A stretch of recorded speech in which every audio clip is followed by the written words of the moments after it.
La femme samaritaine était où Jésus voulait qu'elle soit. Elle était au puits. Dieu ne peut que donner de l'eau à l'endroit où il t'attend. Ces femmes, et pourtant, sont les premières à voir Jésus. Mais elles ne sont pas les premières à toucher Jésus. Parce qu'elles n'étaient pas où Jésus l'attendait. Aussi longtemps que tu ne sauras pas où Dieu t'attend, frère, tu vas pleurer. Tu vas sortir de l'église. Tu vas dire Dieu est lent. Tu vas dire Dieu n'est pas bon. Tu vas l'abandonner. Tu vas perdre la foi. Mais pourquoi? Parce que toi tu es parti au sépulcre. Lui n'est plus au sépulcre, frère. Jésus n'est plus au sépulcre, sœur. Jésus n'est plus dans le péché, frère. Jésus n'est plus dans la fornication. Jésus n'est plus dans le mensonge. Jésus n'est plus dans l'impudicité. Jésus est ressuscité. Frère, il a porté ça une bonne fois pour tous.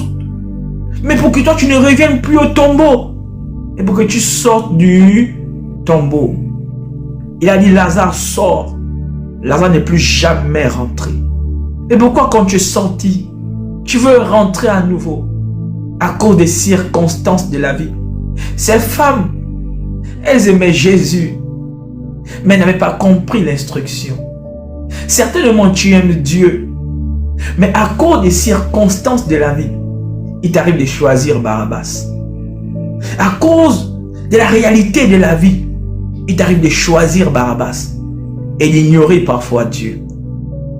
On les a posé une question. Pourquoi? Pourquoi veniez-vous? Il ne vous a pas demandé. Pourquoi pour chercher l'enfant, tu as voulu aider Dieu par des moyens qui ne glorifient pas Dieu? Pourquoi pour restaurer ton foyer, tu as voulu aider Dieu par des moyens qui ne glorifient pas Dieu? Pourquoi pour le mariage, tu as voulu mettre tes moyens au détriment de la volonté de Dieu?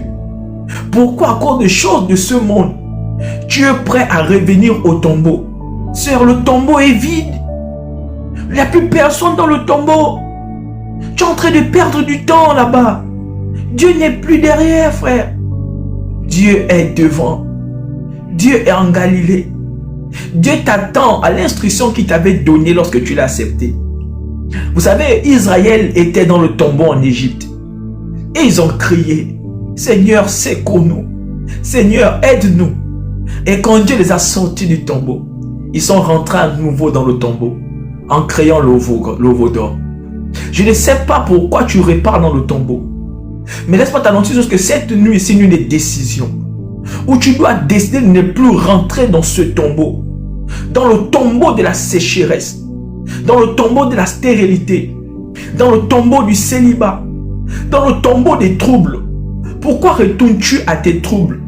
Pourquoi retournes-tu au tombeau qu'on appelle l'inquiétude? Pourquoi retournes-tu au tombeau qu'on appelle les pleurs, les lamentations? Frère, Jésus est venu essuyer tes larmes.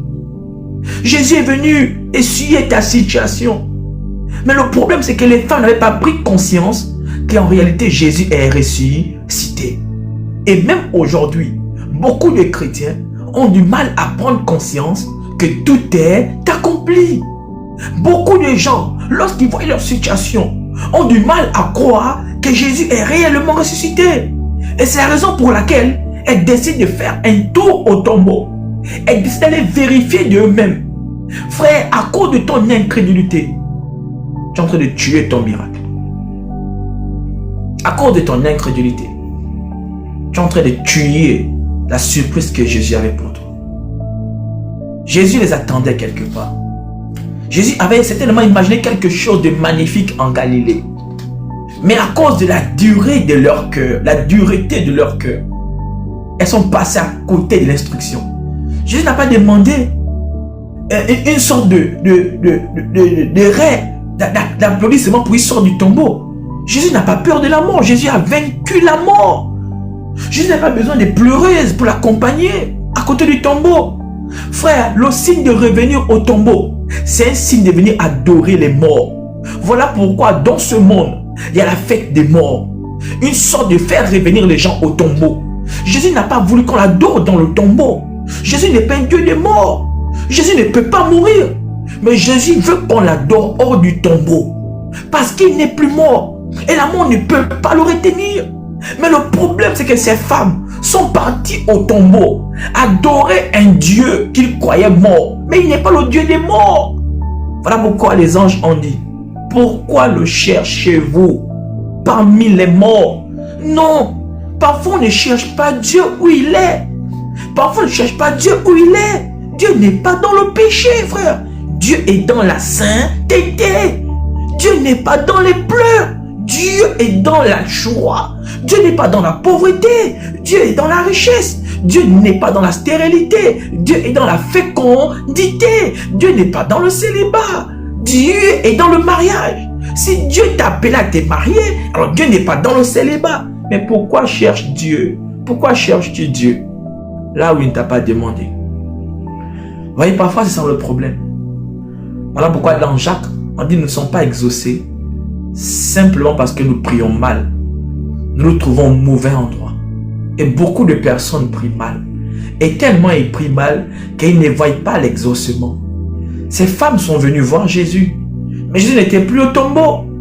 Jésus est sorti il y a longtemps. Certainement ils se sont posé la question, mais il est sorti quand? Quand je te pose la question, à quel moment il va m'exaucer? Frère, pour t'exaucer, ça ne dépend que de Dieu. Mais toi, tu dois rester en Galilée. Il y a un endroit